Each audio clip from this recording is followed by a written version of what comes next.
இப்போ நீங்க பாத்துட்டு இருக்க வீடியோ பாத்தீங்க அப்படின்னா ஒரு அவேர்னஸ் வீடியோ. இந்த 2 வண்டியுமே நம்ம இன்ஸ்டால போஸ்ட் போடுறதுக்காண்டி வச்சிருந்தோம். ஒரு போன் கால் வந்துச்சு. என்னன்னு பாத்தீங்க அப்படின்னா 4ஆம் தேதி நம்ம வந்து ஒரு வண்டி டிஸ்கவர் போஸ்ட் போட்டிருந்தோம் 14,000 ரூபாய்க்கு. அந்த வண்டியை நம்ம 6ஆம் தேதி நம்ம கஸ்டமருக்கு சேல் பண்ணியாச்சு. சேல் பண்ணதுக்கு உண்டான டெலிவரி ரிசிப்ட், கஸ்டமரோட போட்டோ, ஆதார் கார்டு எல்லாமே டீட்டெயிலா நம்மகிட்ட இருக்கு. அதை நான் போஸ்ட் பண்றேன் பாருங்க. என்னன்னு பாத்தீங்க அப்படின்னா யாருமே வந்து கமாண்ட்ல உங்களுடைய போன் நம்பரு இதை போட்டு வண்டி வேணும் கால்மின்னு சொல்லி யாருமே போடாதீங்க. ஏன்னு கேட்டீங்க அப்படின்னா ஒரு கஸ்டமர் நம்ம போஸ்ட் போட்டிருந்ததை வந்து என்ன பண்ணிருக்காப்ல, போன் நம்பரை போட்டு எனக்கு வண்டி வேணும் அப்படின்னு சொல்லி அவர் போன் நம்பரை போட்டிருக்காரு. அவர் தனிப்பட்ட முறையில அந்த கஸ்டமருக்கு பேஸ்புக்ல போய் அவங்க என்ன பண்ணிருக்காங்கன்னா அந்த நம்பரை எடுத்து நீ எனக்கு கடையில இருந்து பேசுறீங்க எனக்கு காசு போட்டு விடுங்கன்னு சொல்லி 14,000 ரூபாய்க்கு போட்டிருந்த வண்டியை 16,500 ரூபாய் பேமெண்ட் வாங்கிட்டு அந்த கஸ்டமரை ஏமாத்திருக்காங்க. அந்த கஸ்டமர் காலையில போன் பண்ணி நம்ம கடை பேரை சொல்லி ரொம்ப சங்கடப்பட்டாப்ல. அதனால நீங்க என்ன செய்யுங்கன்னா யாருமே கமாண்ட்ல உங்களுடைய போன் நம்பரை எதையுமே போடாதீங்க. நேர்ல வாங்க.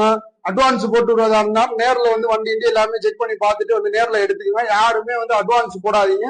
அட்வான்ஸ் அப்படி போடுற மாதிரி இருந்தீங்கன்னா நம்ம கீழே ஒரு 4 நம்பர் கொடுப்போம். அந்த 4 நம்பரை தவிர்த்து வேற எந்த நம்பருக்கு அட்வான்ஸ் போடாதீங்க. ஒரு வீடியோ கால் பண்ணி வண்டி புக்கு வண்டி எல்லாமே தெளிவா பார்த்துட்டு எல்லாமே ப்ராப்பரா இது பண்ணுங்க. யாரும் இப்படி கொடுத்து ஏமாறாதீங்க. நம்ம கடை பேரை சொல்லி இந்த மாதிரி மிஸ்யூஸ் பண்றாங்க. உங்க போன் நம்பரை கமாண்ட்ல தயவு செய்து போடாதீங்க. நேர்ல வந்து பார்த்து செக் பண்ணி எடுத்துக்கோங்க. தேங்க்யூ.